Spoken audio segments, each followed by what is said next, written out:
आपके अपने YouTube channel rock study club दोस्तों आपका स्वागत है। जैसा कि दोस्तों आपको पता है 21 मार्च को हमारा कक्षा 11वीं का इतिहास हिस्ट्री वैसे का पेपर है। ओके, लगातार दोस्तों मैं आपको तैयारी करा रहा हूँ, इसलिए दोस्तों मैंने आपको पहले ही 2 अंक की अति महत्वपूर्ण बता दी। ओके, तो अलग से प्लेलिस्ट बना दी है। क्लास 11th हिस्ट्री वार्षिक परीक्षा बॉडी क्वेश्चन 2024 के नाम से प्लेलिस्ट है।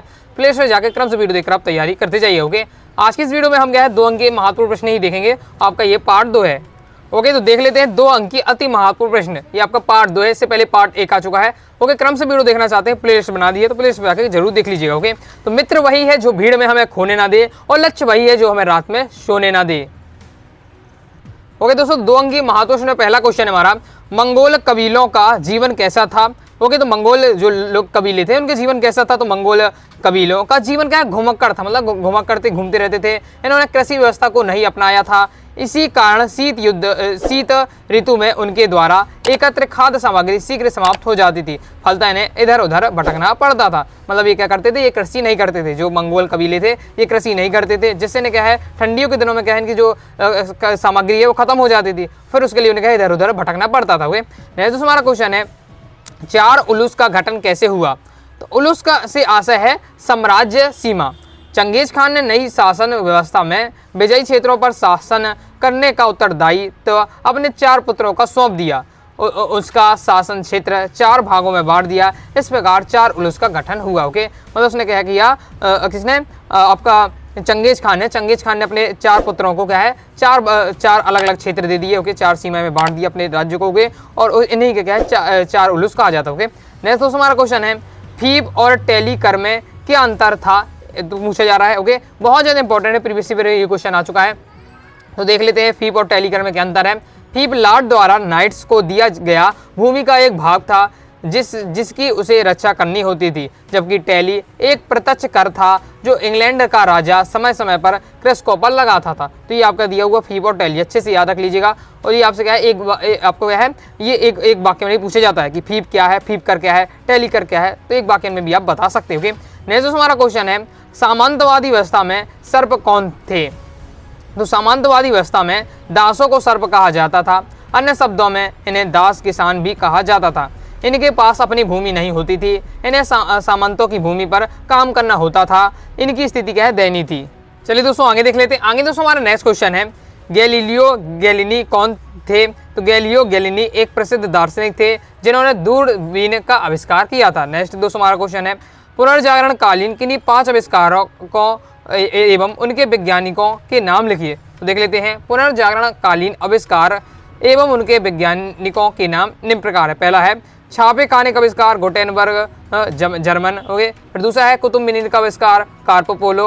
ओके, आपका कुतुब नुमा का आविष्कार हुआ था, कार्पोलो ने किया था। नेक्स्ट है सूक्ष्मदर्शी का आविष्कार रोजेन बेकन ने। फिर दूरबीन का आविष्कार गैलीलियो ने। गणित में दशमलव का प्रयोग स्टेविन, इसका राइट आंसर हो जाएगा। ओके, तो इस प्रकार से आपका दिया हुआ है 5 आविष्कार और उनके वैज्ञानिक। ओके, तैयार कर लीजिएगा। नेक्स्ट दोस्तों हमारा क्वेश्चन है, जोहानेस गुटेनबर्ग कौन था, उसने किस चीज़ का आविष्कार किया था। तो जोहानेस गुटेनबर्ग जर्मनी का एक प्रसिद्ध विद्वान था। उसने छापे खाने का आविष्कार 15वीं शताब्दी के पूर्वार्ध मतलब 1455 में किया था।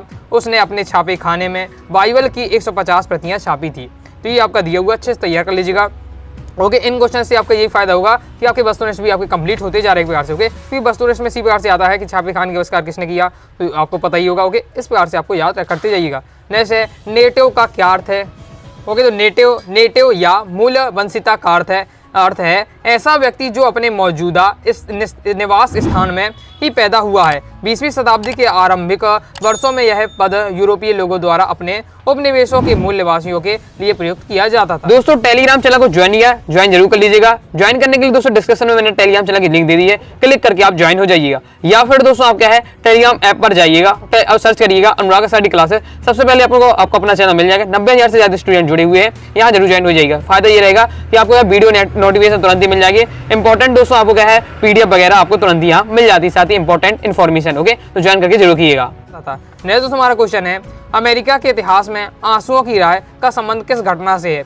संयुक्त राज्य के राष्ट्रपति एंड्रे जैक्सन ने चिरोकियों को अपनी जमीन से हटाकर विस्तृत मरुभूमि की ओर भेजने का फैसला लिया। दुर्भाग्यवश 15,000 लोगों में से करीब 1/4 का सफर में ही अपनी जान से हाथ धोना पड़ा। अमेरिका के इतिहास में इसी घटना को क्या है, आंसुओं की राह कहा जाता है। ओके, हो जाता है। नेक्स्ट देख लेते हैं। नेक्स्ट क्वेश्चन है, सेटलर शब्द से आप क्या समझते हैं? तो सेटलर या आबादकार उपनिवेश स्थापित करने वाले को कहा जाता है। यह शब्द दक्षिण अफ्रीका में डच के लिए, आयरलैंड, न्यूजीलैंड और ऑस्ट्रेलिया में ब्रिटिश के लिए तथा अमेरिका में यूरोपीय लोगों के लिए प्रयुक्त होता है। ओके, आगे देख लेते हैं। नेक्स्ट दोस्तों हमारा क्वेश्चन है, जितने क्वेश्चन मैं आपको बता रहा हूँ 2 लाइन के आंसर है। ओके, समझ करके वीडियो को देखते ही आप याद कर लीजिएगा। ओके, वीडियो को पोस्ट कर लीजिए, याद कर लीजिए, फिर जब याद हो जाए तो नेक्स्ट क्वेश्चन याद कर लीजिए। वीडियो को देखते ही आप तैयार करते जाइएगा। नेक्स्ट है, अमेरिका की पूर्व संध्या क्या है? तो अमेरिका की पूर्व संध्या पद से एक विशेष समय का अभिप्राय है। यह वह समय था जब हजारों यूरोपीय लोगों का अमेरिका में पदार्पण हुआ। वस्तुतः उन्हीं लोगों द्वारा इस महाद्वीपीय का नाम अमेरिका रखा गया है। ओके, नहीं तो हमारा क्वेश्चन है, सन याद सेन के पश्चात सत्ता किसके हाथों में हस्तांतरित हुई और कब? इंपॉर्टेंट है, प्रीवियस पेपर में क्वेश्चन आ चुका है। तो सन याद सेन के पश्चात चियांग काई शेक कुओमितांग के हाथों में सत्ता सन 1887 में हस्तांतरित हुई। ओके, आगे देख लेते हैं। नेक्स्ट जो हमारा क्वेश्चन है, हीरा गाना और काताकाना से क्या तात्पर्य है? तो हीरा गाना एक जापानी शब्दांश है जो जापानी लेखक प्रणाली का एक घटक है। काताकाना और कौंजी कुछ मामलों में लैटिन लिपि का एक ध्वन्यात्मक अक्षर प्रणाली है। ओके, नहीं तो हमारा क्वेश्चन है, जिगुरात कैसे कहते हैं? प्रीवियस ईयर क्वेश्चन आ चुका है, इंपॉर्टेंट है। तो सुमेरिया सभ्यता के अंतर्गत अनेक विशाल और भव्य मंदिर बनाए गए थे जिन्हें क्या है, जिगुरात कहा जाता था। ओके, नेक्स्ट हमारा क्वेश्चन है, मेसोपोटामिया में अन्य कौन कौन सी सभ्यताओं का विकास हुआ? तो मेसोपोटामिया में सुमेरिया, बेबीलोन और असीरिया, कैंड्रिला आदि अन्य सभ्यताओं का विकास हुआ। ओके, इंपॉर्टेंट, ये भी आपको क्वेश्चन आ चुका है। आगे देख लेते हैं। आगे बढ़ने से दोस्तों पहले बता दूं, अभी तक दोस्तों अपने क्लास 11th के हिस्ट्री के कोर्स को ज्वाइन कर सकते हैं। इस हिस्ट्री के कोर्स में दोस्तों आपको ऑल चैप्टर PDF नोट्स, साथ ही दोस्तों आपको 2 अंकीय, 3 अंकीय, 4 अंकीय महत्वपूर्ण प्रश्न उत्तर के साथ मिलेंगे, वस्तुनिष्ठ प्रश्न उत्तर आपको मिलेंगे। ओके, तो कोर्स ज्वाइन करने के लिए 90 39 53 44 79 दिए व्हाट्सएप नंबर मैसेज करना है। फीस 199 रुपये, 50% ऑफ चला है, केवल 99 रुपये में कंप्लीट दोस्तों आपको कोर्स दिया जा रहा है। ओके, आगे दोस्तों हमारा नेक्स्ट क्वेश्चन है, मेसोपोटामिया का शाब्दिक अर्थ क्या है? तो मेसोपोटामिया का शाब्दिक अर्थ है नदी के मध्य। इसी शब्द का जन्म दलजा एवं फरात नदियों की घाटी में हुआ। इसी कारण से क्या है, मेसोपोटामिया की सभ्यता कहते हैं। और पेपर में अक्सर इस प्रकार से क्वेश्चन पूछा जाता है कि मेसोपोटामिया जो सभ्यता है उसका जन्म किन 2 नदियों के बीच हुआ? तो आपको बताना है दलजा और फरात, याद रखिएगा। नेक्स्ट दोस्तों हमारा क्वेश्चन है, अशुरनिपाल के पुस्तकालय में कुल ग्रंथों व पट्टिकाओं की संख्या कितनी थी? तो अशुरनिपाल के पुस्तकालय में कुल मिलाकर 1000 मूल ग्रंथ व लगभग 30,000 पट्टिकाएं थी। इन ग्रंथों और पट्टिकाओं को विषयानुसार वर्गीकृत किया गया था। ओके, नेक्स्ट दोस्तों हमारा क्वेश्चन है, रोमन साम्राज्य की स्रोत सामग्री कितने भागों में विभाजित की जा सकती है? रोमन साम्राज्य की स्रोत सामग्री 3 भागों में विभाजित की जा सकती है। पहला है पाठ्य सामग्री, दूसरा है प्रलेख या दस्तावेज, तीसरा है भौतिक अवशेष। ओके, नेक्स्ट दोस्तों हमारा क्वेश्चन है, प्रिंसिपेट का अर्थ समझाइए।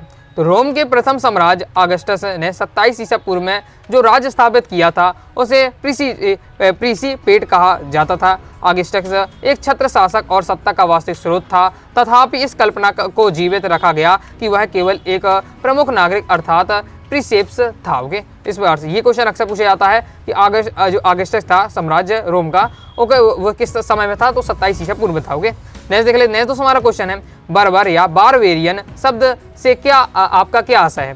तो बर्बर अंग्रेजी शब्द का बारवेरियन या यूनानी भाषा के बारबोशोम शब्द से उत्पन्न हुआ है। इसका तात्पर्य गैर यूनानी लोगों से है। इसकी भाषा यूनानियों के बेतरबीत कोलाहल बर्बर के समान लगती थी। ओके, नेक्स्ट तो हमारा क्वेश्चन है, मंगोलियन जनजातीय संस्कृति के विकास के उन 3 चरणों के उल्लेख कीजिए जिनके आधार पर उनका अध्ययन किया जा सकता है। ओके, तो मंगोलियन जनजाति संस्कृति के विकास का अध्ययन निम्नलिखित 3 चरणों में किया जा सकता है। पहला है जनजाति कबीलों का आरंभिक काल, जिसमें तुर्की एवं मंगोलों का कबीला परस्पर संघर्ष है। दूसरा है एकीकृत मंगोलीय साम्राज्य का काल। तीसरा है बुद्ध धर्म को अपनाना। ओके, आगे देख लेते हैं। तो हमारा क्वेश्चन है, टैली के विषय में आप क्या जानते होगे? तो मध्यकालीन यूरोप में टैली एक प्रकार का प्रत्यक्ष कर था। अभी मैंने आपको बताया आपको कि तो फीप बताया, टैली बताया, तो दोनों तैयार कर लीजिएगा। इसमें आपको केवल टैली बस पूछा जा रहा है। टैली क्या है? मध्यकालीन यूरोप में टैली एक प्रकार का प्रत्यक्ष कर था। यह राज्य की आय का स्रोत था, लेकिन पादरी तथा अभिजात वर्ग इस कर से वंचित रखा गया। यह कर राजा द्वारा किसके ऊपर लगाया जाता था। ओके, अक्सर दोस्तों एक वाक्य में पूछा जाता है कि किस कर से पादरी और अभिजात वर्ग को क्या वंचित रखा गया, तो टैली कर इसका राइट आंसर होगा। ओके, लाइक और शेयर ठोक लीजिए, महाकाल का दबा के लाइक और शेयर ठोक लीजिए। पूरा साल मेहनत करता हूँ आपके लिए बेटा, ऐसा नहीं चलेगा, ऐसा नहीं चलेगा। नेक्स्ट दोस्तों हमारा क्वेश्चन है, यूरोप में वास्तुकला के क्षेत्र में चर्च का क्या योगदान है, लिखिए। ओके, तो यूरोप में मध्यकालीन गिरजाघर वास्तुकला की अनुपम कृतियां हैं। गिरजाघर रोम के प्रमुख मंदिरों के अनुरूप होते थे, जिनमें बीच में गुंबदाकार छत वाले हॉल होते थे, जिनके दोनों ओर स्तंभ की पंक्तियां होती थी। बाद में गांधार शैली के गिरजाघर निर्मित हुए, जिनमें प्रकाश के लिए कांच के शीशों का प्रयोग होता था। ओके, नेक्स्ट हमारा क्वेश्चन है, यूरोप के इतिहास में मार्टिन लूथर का नाम किन कारणों से प्रसिद्ध है, इंपॉर्टेंट है। तो यूरोप के इतिहास में मार्टिन लूथर का नाम धर्म संबंधी सुधारों के कारण प्रसिद्ध है। मार्टिन लूथर ने धार्मिक बुराइयों को दूर करने हेतु सुझाव दिए, जो लूथर के सिद्धांत के नाम से जाने गए हैं। नेक्स्ट हमारा क्वेश्चन है, इटली के किन्हीं 4 नगरों के नाम लिखिए जो उच्च शिक्षा के केंद्र हैं। इटली के 4 नगर निम्नलिखित है जो कि उच्च शिक्षा के केंद्र। पहला आपका पादुआ, दूसरा है आपका मिलान, तीसरा है आपका वेनिस, चौथा आपका रोम। ओके, नेक्स्ट हमारा क्वेश्चन है, रेनेंस यानी पुनर्जागरण शब्द का प्रयोग सर्वप्रथम किसके द्वारा किया गया। तो रेनेंसा यानी पुनर्जागरण शब्द का प्रयोग सर्वप्रथम इटली के एक लेखक वैशाली द्वारा किया गया था। ओके, नेक्स्ट हमारा क्वेश्चन है, सोसाइटी ऑफ जीसस क्या थी, इसकी स्थापना किसके द्वारा हुई, इस संस्था का उद्देश्य क्या था। तो सोसाइटी ऑफ जीसस प्रोटेस्टेंट लोगों के संघर्ष के लिए स्थापित एक संस्था थी। इग्लेनिशियन लोयोला ने इसकी स्थापना 1540 में की थी। इसका उद्देश्य निर्धनों की सेवा करना और अन्य संस्कृतियों के विषय में अपना ज्ञान बढ़ाना।